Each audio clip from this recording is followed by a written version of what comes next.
Welcome to Planting Joy in the Garden. Today we'll be harvesting some zucchini. It's that time of year when the zucchini is flush with flowers and the fruit are setting. You almost have to come out every day to harvest. So I start off first by making sure I use a clean knife. You can simply cut off the zucchini or you can twist it off. So I'm going to try twisting this one here. It's a very large zucchini, and I'm sorry, there's a lot of leaves. So this one is twisted, and this is about the size I like my zucchini, about 6 inches, not too much bigger. I have another one in here. Let's see. You can see that one. There it is. And I'm going to simply twist this one off. There we go. About 6 inches.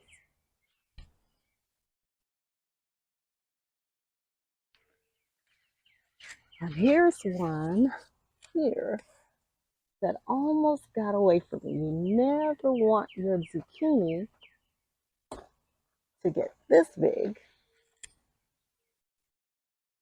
That's a little larger than I prefer. I like it smaller. You know that the purpose of any plant is to reseed itself. So the life cycle is simply to put on more fruit. Here's my other zucchini, and I would advise that if you're going from plant to plant, that you take the time to clean any knives you may be using. There's another large one right here. I'm going to see if I can twist it off. Sometimes if I can't simply twist it, this one twisted right off. Okay, this one is just around 6 inches. So this is a perfect zucchini. While I'm here, I will look to see if there are any zucchinis that were not fully, anything that wasn't fully fertilized. If it's not fully fertilized, I will remove it. So I have one here. And what I'll do with this is I'll cut it right off. And this is when it's important to have a nice clean,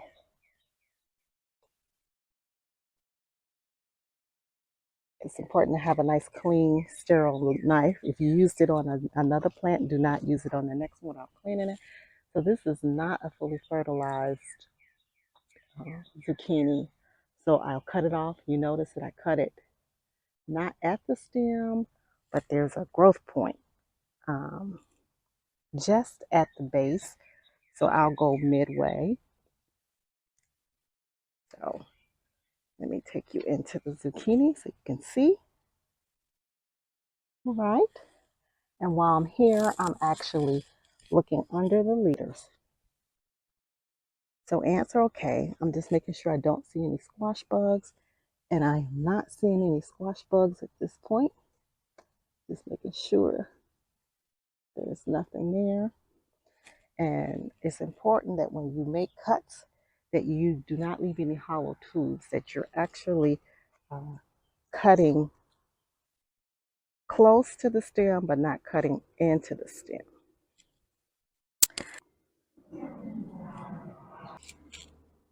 So let's just take a look here. I'm going to go here. I'm trying to cut this one out. Sometimes I can spin them out, but this I do not think I can. So what I'm going to do is make this cut right here. I am not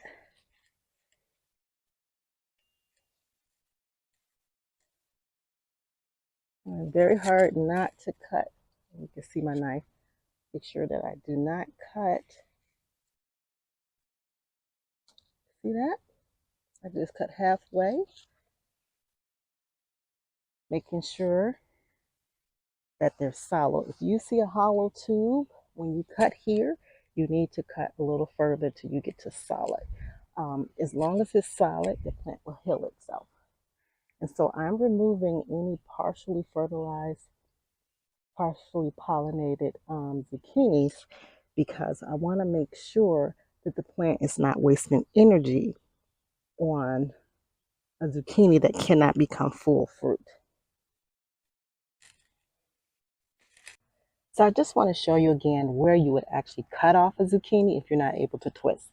So if you could follow the end of my knife, if this was a full-size zucchini, I would cut right here. So you see it's that spot midway. Here's the fruit.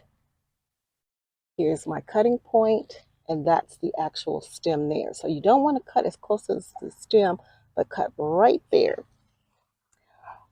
In the process of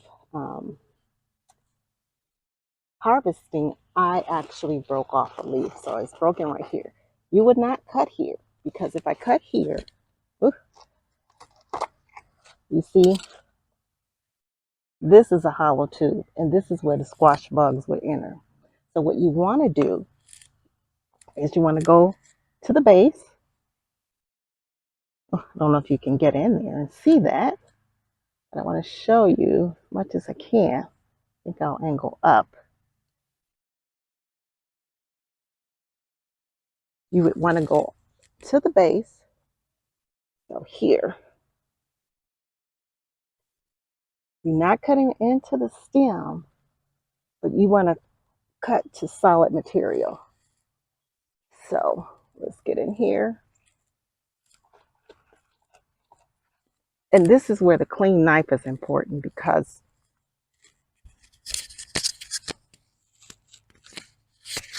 yes, this is where the clean knife is important because you want to cut and make sure you have not carried an insect problem from one spot to the next spot. So when we look at the other end, it's open on this end. But right here, you see, I did not cut into the stem, but it is totally sealed off. It will weep sort of like a sap that will help it to seal itself. That way we don't have to worry about squash bugs entering. So that's one of those important things. You also want to be checking under each and every leaf like this to make sure you're not seeing any eggs. You want to make sure your leaves are healthy. Anything that's not healthy, remove it. I do not prune zucchinis just for the sake of pruning. I prune them if I see a sick leaf. If you notice you have squash bugs, try to remove them ASAP. If you cannot remove them right away, you need to, or you think the problem is a little out of your control, you can always bury part of the stem to make sure that you can save your plant. So I'm actually going under each leaf. A lot of times I do this. If you're inspecting your plants every time you harvest, and at this time of year, it is squash bug season, you are going to need to check every day for squash bugs. So we're looking pretty good. I just want to show you what my harvest looks like today. So here we have it today. I got um, four nice sized zucchinis. Some people like large ones. I don't like them large. I like them skinny, no more than 6 inches. To me, that's the best flavor. I did have the opportunity to remove some unfertilized. Now, some people will eat this. I won't eat this. I will give this to the squirrels. If you had other animals, uh, my dog might like zucchini. I'm not quite sure. But this is something I would not do anything with. I'll slice it up, perhaps put it in the compost pile. But I just wanted you to see what was going on in the garden today. We did some zucchini harvesting. I'm going to show you some of the flowers I use to attract pollinators to my garden. So as you can see, my daylilies are kind of showing off today. Those are the Stella d'Oro. My yarrow is in bloom. Annabelle hydrangeas are starting to flush out. My potatoes are doing really great. I did get flowers on them, but I have been removing the flowers. And I just checked to make sure nobody has poked their heads out. Okay, so everybody's still covered. And look at those daylilies. It's nice to have that bright orange color. Five Garden. I do not actually water my daylilies, nor do I water the grass. I do have heavy tree cover, and I count on the trees providing enough shade to keep everything moist. Now, my vegetable plants and the flowers growing in the sunny part, I have to water. But isn't that a beautiful burst of color? And as you know, the daylilies have a nice growth pattern. They tend to grow in a nice straight line. Yes. So I hope you are finding joy, because I am definitely finding joy in the garden, and I'm enjoying my harvest. So far, I've been able to harvest spinach, lettuce, arugula. I have put in my summer planting, Swiss chard, and additional green beans. The weather has been kind of funny for green beans, though. Green beans like warm temperature. We're in a drought, but then we have these cold days. So it'll be 90 one day, and then you'll drop down to like 50 at night with a cold, hard wind, which is really unusual. I can't quite figure out what's going on. So I'm pleased to be able to get some things out of my garden.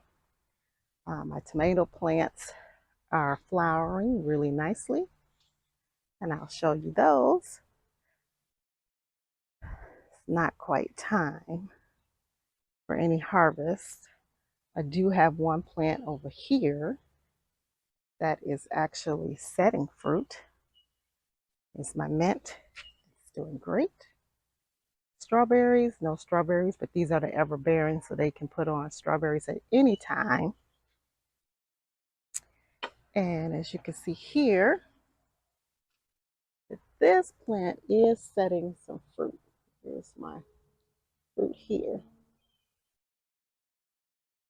There's also some flowers. So we'll see how it goes. So thank you for joining me in the garden. Um, I'll see you next time with an update. Have a wonderful day and continue to plant joy in your garden, and make sure you're actually eating the things that you grow. Have a wonderful day.